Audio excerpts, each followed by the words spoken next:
કેમ છો બધા? મજામાં ને? તમે બધા સૌ મને જાણો જ છો. હું ડૉક્ટર નેહા જે પટેલ, એક આયુર્વેદ કન્સલ્ટન્ટ, અને હું છેલ્લા 20 વર્ષથી સુરતના કતારગામ વિસ્તારમાં એક આયુર્વેદ પ્રેક્ટિસ કરું છું. હું સ્પેશિયલી ગર્ભાધાન સંસ્કાર, સુવર્ણપ્રાશન સંસ્કાર, ઇનફર્ટિલિટી અને બાળ રોગો પર વર્ક કરું છું. તો આપણે લાસ્ટ વિડીયોમાં જોયું કે ગર્ભાધાન એ શું છે અને ગર્ભાધાન થવા માટે કયા કયા ફિઝિકલ કારણો જવાબદાર છે, જેમાં આપણે ઋતુ, ક્ષેત્ર, અંબુ અને બીજ વિશે વાત કરી હતી કે જે ફિઝિકલ ફેક્ટર જવાબદાર છે. હવે આજે આપણે એ ફિઝિકલ ફેક્ટરથી પણ અતિ અગત્યના ફેક્ટર કે જે સાયકોલોજી કે માનસિકતા ગર્ભધારણ કરવા માટે કઈ જવાબદાર છે એના વિશે વાત કરીશું. કારણ કે આયુર્વેદે તો ટોટલી પહેલો શબ્દ જ એ રીતે કીધો છે કે ગર્ભધારણ માટે માનસિકતા ખૂબ જ અગત્યની છે.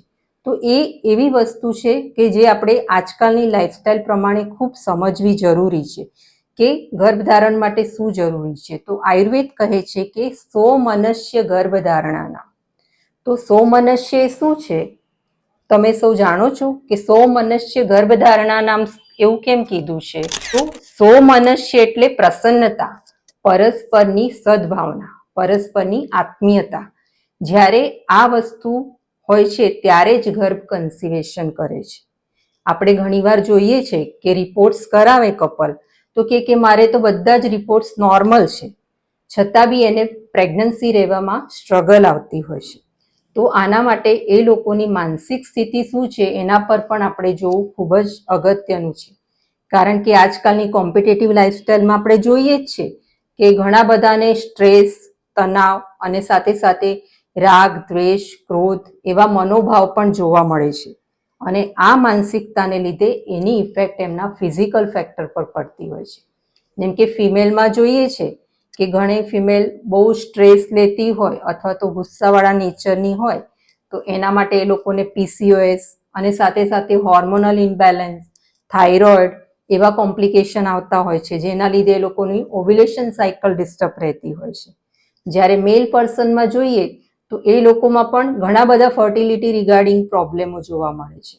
બેઠાડું લાઈફસ્ટાઈલ હોય છે અને બિઝનેસ રિગાર્ડિંગ સ્ટ્રેસ હોય છે, તો એના લીધે ઓલિગોસ્પર્મિયા જોવા મળે છે, એઝોસ્પર્મિયા જોવા મળે છે. ક્યારેક એ લોકોની મોટિલિટી પણ એટલી ડાઉન જોવા મળે છે. તો આ બધા પાછળ બી જવાબદાર એની સાયકોલોજી છે. તો આજે તમે સમજી ગયા કે સાયકોલોજી કેટલી અગત્યની છે. આપણને નોર્મલ દેખાય કે વ્યક્તિ બધી રીતે નોર્મલ છે, ફિટ છે, પણ માનસિક રીતે બી ફિટ છે. કારણ કે આયુર્વેદ કઈ ફિટનેસ માટે એવું નથી કીધું, એટલું ફિઝિકલ ફિટનેસ. સમદોષા સમાગ્નિ સમધાતુ મલક્રિય પ્રસન્ન આત્મેન્દ્રિય મનઃ સ્વસ્થ ઇતિ અભિધીયતે.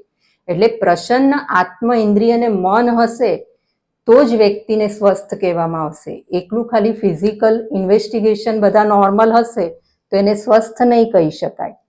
તો આજની લાઈફસ્ટાઈલમાં અગર મેન્ટલી સ્વસ્થ રહેવા માટે આપણે શું કરી શકીએ છીએ એ વિશે પણ આપણે વિચારવું ખૂબ જ જરૂરી છે. તો આના માટે તમને તપ, ધ્યાન, યોગ, કોઈ ફિઝિકલ એવી એક્ટિવિટી કે જેમાં તમને આનંદ આવતો હોય, કોઈ સ્પોર્ટ્સ એક્ટિવિટી પણ હોઈ શકે, જીમ પણ હોઈ શકે છે, યા તો કોઈ ઝુમ્બા, સંગીત પણ હોઈ શકે છે, અને ક્રિએટિવ એક્ટિવિટી પણ હોઈ શકે છે જેમાં તમને એન્જોયમેન્ટ ફિલિંગ આવે. તો આ બધું કરવાથી તમે મેન્ટલી પણ સ્વસ્થ રહી શકો છો.